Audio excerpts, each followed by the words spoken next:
Hi, I'm Steve Givens, a former board member here at the Marianas Retreat and Conference Center and an occasional retreat director here.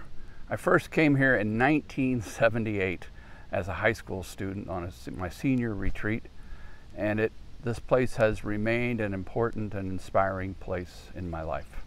It was here, I really believe, that I first came to discover the power of community, the power of contemplative prayer.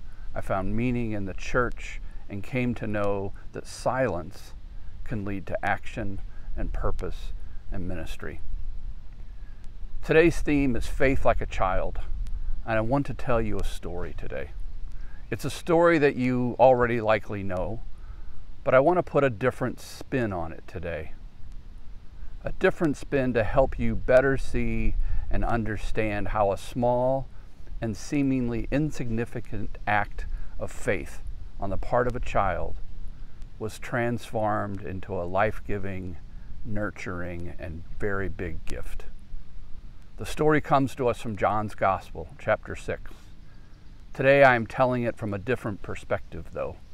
Imagine, if you can, that the boy in this story has now grown up. He is perhaps a young man with a family, and he is telling you the story of how one day, one miracle, one encounter with Jesus changed his life forever. And since this is a story that takes place near the shore of the Sea of Galilee, we're going to head down to the banks of the Merrimack River here on the grounds of the Retreat Center so I can tell you the rest of this story.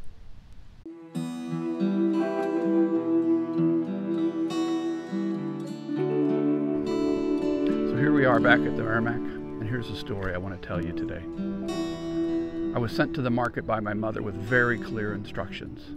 Buy 5 small barley loaves and 2 dried and salted fish, nothing more, and come right back home. I was only 12 at the time, so I never could have imagined how much my life would change that day. I was walking home from the market along the shore of the Galilee when I saw a crowd gathering, pointing toward a small boat just then coming ashore. As it beached, a couple of the men in the boat jumped out and hauled it the rest of the way in, away from the tide. They were fishermen, and I could smell the fish in their nets and on their clothes. People just kept coming and coming, running along the shore from the market square, and I kept hearing one name over and over. Jesus. Jesus is here. The rabbi, the healer, the prophet. I had no idea who this man was, had never heard his name before. But here he was, standing in front of me, the one that everyone else deferred to and pointed at and sought to get closer to. And I was right there, which was a pretty exciting thing for a kid from a fishing village. Small as I was, I wiggled my way to the center of the crowd, ducking beneath their waving hands and swinging arms. I was standing right in front of him, still holding my basket, when I heard him say to some of the others, "Where can we buy enough food for all of them to eat?" The others looked out at the growing crowd, hundreds or thousands of people, I couldn't tell, and then back at him. 200 days' wages would not be enough to feed this crowd, one of them said, laughing. Then Jesus looked right at me, and he winked. He called me by my name. How did he even know that?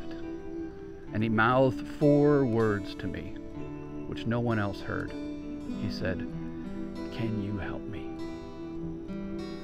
I don't know why. To this day, some 20 years later, I don't know why, but I inched forward at that moment, and I held up my basket. "Here," I said. "If it will help, you can have these. It's not much, but it's all I have." I handed my basket with 5 loaves and 2 small fish inside to one of the other men, and a roar of laughter went up from the crowd. I thought my mother would likely kill me for giving away our meal for the evening, and I was being laughed at. But something deep inside me told me I was still making the right decision. And maybe my mother would understand after all. Maybe. The man said to Jesus, "This boy has offered us 5 loaves of barley and 2 dried fish, but I don't know what good it will do." Jesus smiled a crooked smile at the man, a smile with a little frown at the edges, and then he looked at me. It is exactly enough, because he has given all that he has, he said. Have the people sit down on the grass. Jesus held up my basket and the crowd hushed. He prayed loudly so nearly everyone could hear, thanking God for the gift of the grain, for the work of the miller and the baker and the fisherman. As he looked at me again, he said, and thank you for your gift of yourself, for you have given it for one reason only, because there are those who are hungry. And for this, you will be repaid many times over. He lowered the basket and told them to pass it among the crowd. I watched as my basket moved among the people, watched as one after another they dipped their hands into the basket and came up full of bread and fish. I lost track after a while. It just kept moving, and I wondered if I would ever get my basket back. I couldn't begin to understand how it was happening. Couldn't conceive of a power able to do whatever it was that was happening. This went on for an hour.